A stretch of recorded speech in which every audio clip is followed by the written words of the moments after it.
यूं ही नहीं मिलती मंजिलें, एक जुनून सा दिल में जगाना होता है। पूछा चिड़िया से कैसे बनाया आशियाना, बोली भरनी पड़ती है उड़ान बार बार, तिनका तिनका उठाना होता है। नमस्कार प्यारे बच्चों, स्वागत है आप सभी का एनसीईटी कॉन्सेप्ट पर। अगर बच्चे आप लोग एनसीईटी 2026 की तैयारी कर रहे होंगे तो इस चैनल को जरूर से जरूर सब्सक्राइब कर लीजिएगा और साथ ही साथ बेल आइकन को प्रेस कर लीजिएगा, क्योंकि आने वाले जितने भी इंफॉर्मेशन होंगे 2026 से रिलेटेड या फिर कोई भी नोटिफिकेशन होगा वो सबसे पहले आप तक पहुंच पाएगी। तो चलिए प्यारे बच्चों, लोग वीडियो को स्टार्ट करते हैं। आज के इस वीडियो में जानने वाले हैं एनसीईटी के लिए बस कितना आपको करना होगा ताकि आप आईआईटी, एनआईटी, आरआई, डीयू या फिर किसी भी टॉप सेंट्रल यूनिवर्सिटी में पहुंच सकते हैं। कितना आपको स्कोर करना होगा उस पर हम लोग बात करने वाले हैं।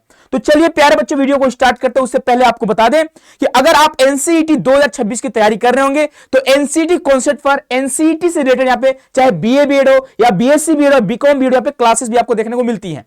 आप यहां पे बच्चे श्योर सिलेक्शन बैच पे जुड़कर आप अपनी तैयारी को स्ट्रांग कर सकते हैं और अपने सपने को आप साकार कर सकते हैं। या फिर बच्चे आप एक न्यू बैच भी आया हुआ, आप गुरुदेव बैच में भी ज्वाइन कर सकते हैं, जहां बहुत कम फीस में आप बच्चे आप एफोर्ड कर सकते हैं। बहुत ही एफोर्डेबल फीस है ना। आप चाहो तो आप एनसीईटी की तरह एक प्रॉपर गाइडेंस में है ना आप कर सकते हैं, जहां पे आपको एनसीईटी के टॉप एक्सपर्ट आपको यहां पे देखने को मिलेंगे। अलग अलग सब्जेक्ट का आपको अलग अलग टीचर आपको यहां पे देखने को मिलेंगे। तो अगर आप इंटरेस्टेड हैं तो ऑफिस का नंबर आपको दिख रहा होगा, कॉल या मैसेज कर सकते हैं, ठीक है। और अभी आपका संक्रांति का, मकर संक्रांति का ऑफर भी चल रहा है, आप इसका भी फायदा उठा सकते हैं। तो सबसे पहले आप सभी को हैप्पी मकर संक्रांति, खुश रहिए, मस्त रहिए, स्वस्थ रहिए, है ना। चलिए तो बच्चे यहाँ पे हम लोग सेशन को स्टार्ट करते हैं, ठीक है। और यह बच्चे हमारा बैचेज है, BSc BEd, BA BEd, BCom BEd, जो भी आपके स्ट्रीम होगी आप उसमें तैयारी कर सकते हैं, ठीक है।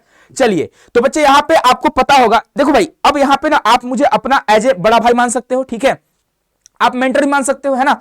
तो यहाँ पे देखो, आपको मैं पूरी ईमानदारी से बताने जा रहा हूं कि जो आपका एनसीईटी का एग्जाम होता है उतना भी टफ एग्जाम नहीं होता है। मानते हैं कि यहाँ पे 7 सब्जेक्ट है, नो डाउट, लेकिन 7 सब्जेक्ट आप क्वेश्चन का वेटेज भी तो देखिए कितने क्वेश्चन आ रहे हैं ना। क्वेश्चन नंबर यहाँ पे कम होती है, ठीक है। जिसे हम डोमेन की बात करें तो यहाँ पे आपका 28 क्वेश्चन पूछेगा, 25 का आंसर करना होता है। अगर हम बात करते हैं जीटी जनरल टेस्ट का तो यहाँ पे बच्चे यहाँ पे आपका 28 पूछेगा, 25 का आंसर करना होता है। लैंग्वेज की बात करें 20 का आंसर करना, 20 क्वेश्चन क्या ही है भाई। तो यहाँ पे आप देखो सब्जेक्ट ज्यादा है, नो डाउट, यहाँ पे नंबर ऑफ क्वेश्चंस कम है ना, इस बात का ध्यान रखिएगा, ठीक है।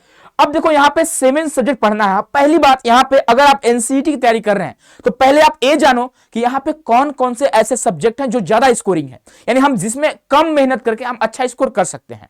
साथ ही साथ आप ये भी देखो कि आपके लिए कौन सा ऐसा सब्जेक्ट है जो कि इजी है, जो आसान है।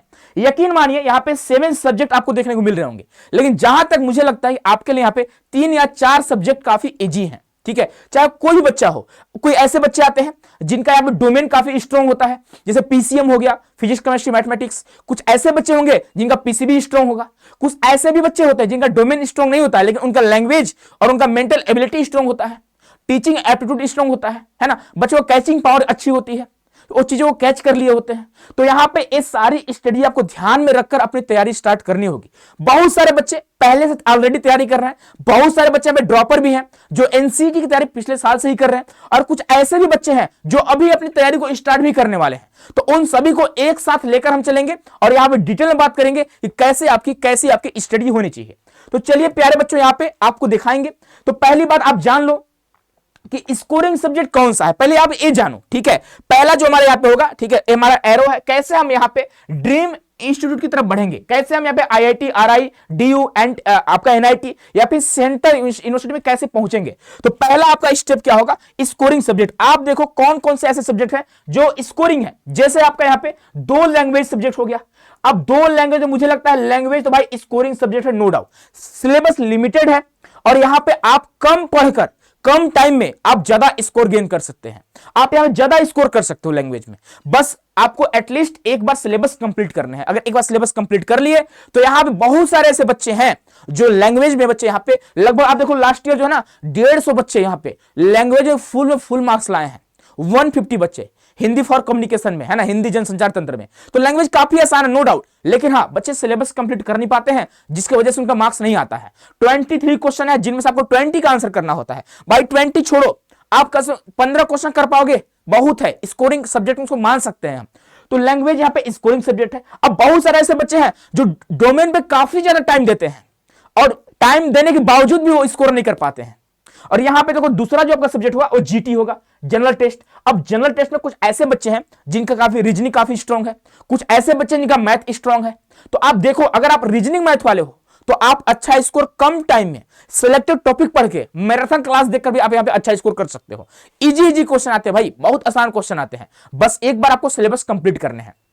जो बच्चे ह्यूमैनिटीज बैकग्राउंड से होंगे उनका रीजनिंग अच्छा होता है, उनका जो आर्ट्स वाइज सब्जेक्ट होता है लाइक आपका जीके जीएस वो आपका स्ट्रांग होता है, तो आप उस पे देखो ये भी आपका स्कोरिंग सब्जेक्ट है। अब यहाँ पे एक सब्जेक्ट होता है टीचिंग एप्टीट्यूड। अब देखो बहुत सारे बच्चे इसको लेकर काफी परेशान होते हैं कि सर मेरे सामने एक चैलेंजिंग सब्जेक्ट है, नया सब्जेक्ट हमसे नहीं हो पाएगा। भाई बिल्कुल होगा, मैं आपको बता दूं अगर आप नहीं भी पढ़ोगे ना फिर भी आप यहां पे टीचिंग एप्टीट्यूड में आप 10 क्वेश्चन करके आओगे एग्जाम में। क्यों ऐसा क्यों बोल रहे हो सर? क्योंकि यहां पे कॉन्सेप्ट वाले क्वेश्चन आ रहे होते हैं, आपको अपने आप को एज ए टीचर मानना होता है और क्वेश्चन को सॉल्व करने होते हैं।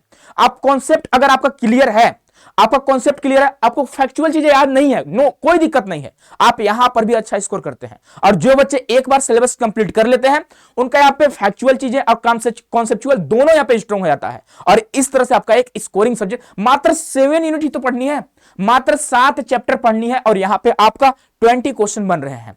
अब जो बच्चे यहां पे 3 आपका डोमेन सब्जेक्ट होता है, ठीक है।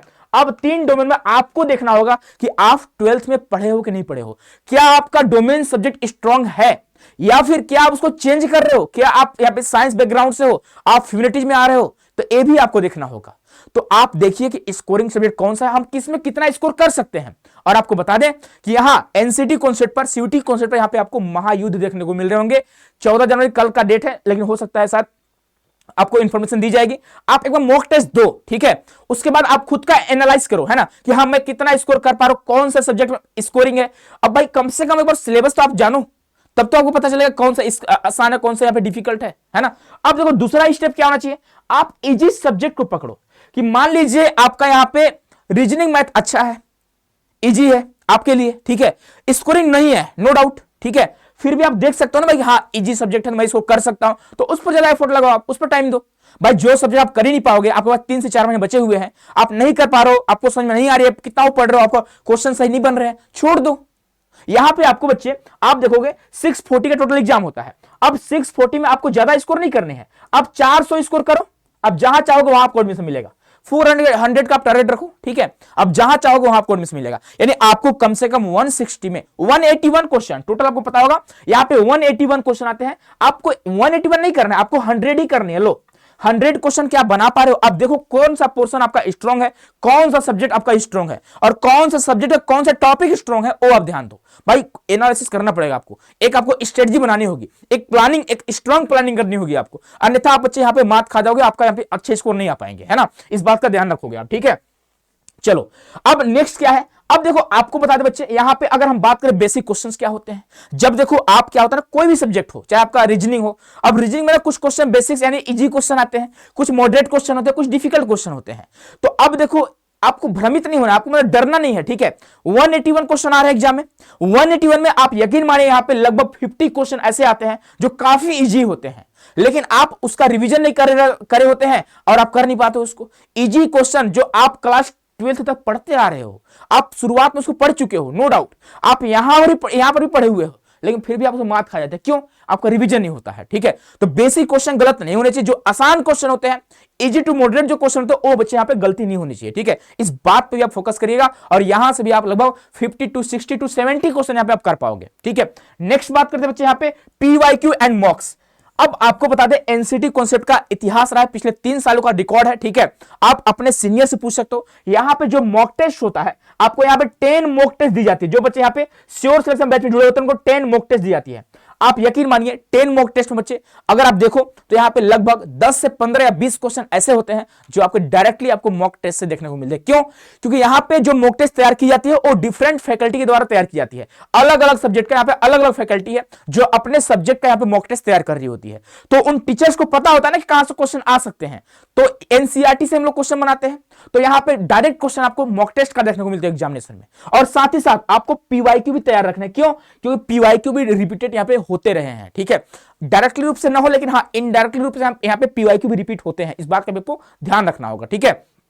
अब देखो, अब इसके बाद देखो लास्ट में होगा आपका रिवीजन एंड मैराथन। जो अब देखो मैराथन इसके लिए होता है ना, जो बच्चे पहले से ऑलरेडी पढ़ते आ रहे हैं, जिनको रिवीजन करना होता है, वो अगर मैराथन देख लेते हैं तो उनका रिवीजन काफी स्ट्रांग हो जाता है, अच्छे से रिवाइज कर पाते हैं। अब कुछ ऐसे ही बच्चे आते हैं जो डायरेक्ट फॉर्म भरते हैं एनसीटी का और आते हैं मैराथन करने, वो यहां मात खा जाते हैं। ठीक है, सारा क्वेश्चन वो कैप्चर, भाई देखो मैराथन देखना कोई मतलब बड़ी बात नहीं है, हर बच्चा देख सकता है, लेकिन उसका कैचिंग पावर नो भाई, सिंपल सी बात है, वो चीजों को कैच नहीं कर पाएगा, वो यहाँ पे स्टोर नहीं कर पाएगा माइंड में अपने, वो क्योंकि वो पहली बार चीजों को देख रहा होता है, चीजों को सुन रहा होता है, तो कहां स्टोर कर पाएगा, भूलते जाएगा चीजों को, है ना। तो इसका भी आप ध्यान रखें, जो बच्चे पहले से पढ़ते आ रहे हैं, आप मैराथन का वेट करिए। मैं आपको बता दूं, मैं अपना सब्जेक्ट मैं आपको पढ़ाता हूं टीचिंग एप्टीट्यूड, जहां पे मैं यहाँ पे इस बार जो बच्चे 12 घंटे का मैराथन लूंगा, जो बच्चे कुछ भी नहीं पढ़े होंगे ना, वो बच्चे भी यहाँ पे अच्छा स्कोर करेंगे, मुझे गारंटी है, मुझे पता है बच्चे, ठीक है, मैं गारंटी दे रहा हूं यहाँ अच्छा आप स्कोर करने वाले हो। ठीक है, तो इसको लेकर बिल्कुल आप परेशान मत होना, है ना, कोई दिक्कत आपको यहाँ पे नहीं होने वाली है। अब लास्ट बच्चे इस तरह से आप मेहनत करोगे तो यकीन मानिए आप अपने ड्रीम इंस्टीट्यूट में जा रहे हैं। ठीक है, अब सुनो कौन कौन सी चीज आपको नहीं करनी, ये भी आपको ध्यान रखनी है। तो पहली बात, आप सिर्फ क्वेश्चन का प्रैक्टिस मत करना, आप हमारी बात मानो। अब बहुत सारे ऐसे बच्चे आते हैं थ्योरी पढ़े ही नहीं, डायरेक्ट क्वेश्चन का, हाँ भाई यूट्यूब, हाँ वो वाली, हाँ भाई भेज दो, ठीक है तुम भी भेज दो, कौन सा चैनल है, कौन सा लिंक है, अच्छा क्वेश्चन का प्रैक्टिस। भाई क्वेश्चन का प्रैक्टिस करने से ना, यहाँ पे जब तक आप थ्योरी नहीं पढ़े रहोगे, क्वेश्चन कितना ही प्रैक्टिस कर लो, आप स्कोर नहीं कर पाओगे, चीजें याद नहीं रहती है, उसका पीछे का कॉन्सेप्ट, उसका बेसिक चीज आपको नहीं पता होगा तो कहां कर पाओगे, आप नहीं कर पाओगे, सिंपल सी बात है। तो यहां पे आपको ना यूट्यूब बाजी नहीं करनी है, या बच्चे में पीडीएफ कलेक्टर नहीं बननी है। अब इसका मतलब क्या है सर जी, आप चाहते हो जहां से भी आपको पीडीएफ मिलती रहती है, आजकल टेलीग्राम चैनल बहुत सारे पीडीएफ यहाँ पे सर्कुलेट होते हुए देखने को मिलते हैं। ठीक है, अब तुम सोच रहे हो पीडीएफ पढ़ के यहाँ पे सिलेक्शन ले ले, भाई वो जो पीडीएफ आपको मिल रहा है ना, वो आज की पीडीएफ नहीं है, कई सालों से रखा हुआ पीडीएफ है, अपडेटेड नहीं है। ठीक है, अब देखो यहां पे आप पीडीएफ कलेक्टर नहीं बनना, पीडीएफ से किसी का भला नहीं हुआ, इस बात का ध्यान रखिएगा, आपको थ्योरी पढ़ने होंगे। अब देखो थ्योरी कहां से पढ़े सर, अब थ्योरी चाहे आप यूट्यूब से फॉलो कर लो, अगर कोई यूट्यूब पे कराता है, यहाँ भी बच्चे एनसीटी कॉन्सेप्ट भी आपको देखने को मिल रहे होंगे यूट्यूब पर थ्योरी। ठीक है, तो आप उस किसी भी टॉपिक का पहले थ्योरी पढ़ो फिर क्वेश्चंस करो। ठीक है, थ्योरी बच्चे आप बुक से भी कर सकते हो, इसके लिए आप किसी बुक को फॉलो कर सकते हो, इसके लिए आप पीडीएफ भी फॉलो कर सकते हो, नो डाउट। ठीक है, पीडीएफ भी, लेकिन हाँ याद रखें क्या पीडीएफ अपडेटेड है, अगर नहीं है तो आप उससे बच्चे इग्नोर करिए। ठीक है, यहां पे एनसीटी आपका न्यू एग्जामिनेशन है, ठीक है, जो नेशनल कॉमन एंट्रेंस एक नया है, जो कि बच्चों को भ्रमित भी करती है। ठीक है, इस बात का ध्यान रखिएगा। इसके अलावा और कहां से आप कर सकते हैं, ठीक है, अब देखो आप इसके अलावा बच्चे आप हमारे एप्लीकेशन पे आ सकते हो, मैं ये नहीं कह रहा हूं कि आप आओ ही, ठीक है, आप आ सकते हो, मैं ये बोल रहा हूं आप खुद से भी कर सकते हैं, आप सेल्फ स्टडी भी कर सकते हैं। ठीक है, आजकल तो चैट जीपीटी भी आ चुका है, ठीक है, आप खुद से भी कर सकते हैं, सेल्फ स्टडी कर सकते हैं, चैट जीपीटी हो गया, जेमिनी हो गया, आपका एआई हो गया, आप इससे भी अपना थ्योरी कंप्लीट कर सकते हैं। तो आप देखिए कि आप कैपेबल हैं कि नहीं, आप खुद से कर पा रहे हो नहीं कर पा रहे हो, क्या आपको प्रॉपर गाइडेंस की जरूरत है, तो आप बच्चे हमारे यहाँ आ सकते हैं। यहाँ पे संचालित की जाती है श्योर सिलेक्शन बैच, जहां पे बहुत सारे बच्चे यहाँ पे आए हुए हैं और लास्ट ईयर बहुत सारे बच्चों का यहाँ पे सिलेक्शन हुआ है। आपको बता दें, चाहे आप किसी भी आईआईटी में जाओ, किसी भी एनआईटी में जाओ, कहीं भी जाओ, आरआई में जाओ, डीयू में जाओ, सेंट्रल यूनिवर्सिटी में जाओ, हर 10 में से बच्चा लगभग 8 बच्चा 9 बच्चा एनसीटी कॉन्सेप्ट का ही रहता है, चाहे यूट्यूब से पढ़ा हो या टेलीग्राम से जुड़ा हो या फिर बच्चे यहाँ पे एप्लीकेशन पे आया हो, तो हर तरह से बच्चे एनसीटी कॉन्सेप्ट से जुड़े होते हैं। और एनसीटी की फील्ड की बात करें, सबसे बड़ा प्लेटफॉर्म आपको एनसीटी कॉन्सेप्ट ही है, जो कि ऑथेंटिक चीजें बच्चों तक पहुंचाती है, इस बात का भी ध्यान रखिएगा। तो सारी चीजों को आप देखकर बच्चे अपना अगला कदम उठाइएगा। तो प्रैक्टिस सिर्फ करने से काम नहीं चलने वाली है, पहले आपको थ्योरी करना होगा, थ्योरी के बाद आपको बच्चे पे प्रैक्टिस करना होगा, और इस तरह से आप मेहनत करोगे, यकीन मानिए आप अपने कॉलेज में जा रहे हो। बच्चे मैं आपको अपना छोटा भाई, ठीक है, छोटी बहन मानकर ये वीडियो बनाया हूं, ठीक है, और जितनी बात किया मैं ईमानदारी से, फुल्ली ईमानदारी से बात किया हूं। ठीक है, आप खुद सोचो बच्चे, अब श्योर सिलेक्शन में जो बच्चे ज्वाइन कर सकते हैं, ठीक है, जो ज्वाइन कर सकते हैं, जो एफर्ट कर सकते हैं कर ले रहे हैं, कोई दिक्कत की बात नहीं है। जो नहीं कर पा रहे आप यूट्यूब से भी चीजों कर सकते हैं, नो डाउट। ठीक है, बहुत सारे बच्चों का यूट्यूब से भी सिलेक्शन हुआ है, यूट्यूब पर भी, लेकिन हाँ ध्यान रखिएगा आपका जो रिसोर्स होनी चाहिए वो बच्चे लिमिटेड होनी चाहिए। ये नहीं कि आज यहां से पढ़ रहे कल वहां से पढ़ रहे हैं, तो आप हर जगह बच्चे इधर उधर करोगे तो काम नहीं चलने वाली है। आप यहाँ पे सिर्फ इधर उधर करता रहेगा, प्रैक्टिस नहीं कर पाओगे, रिवीजन नहीं कर पाओगे। ठीक है, तो प्यारे बच्चों मिलते हैं नेक्स्ट वीडियो में। आई होप कि चीजें आपको समझ में आ चुकी होंगी।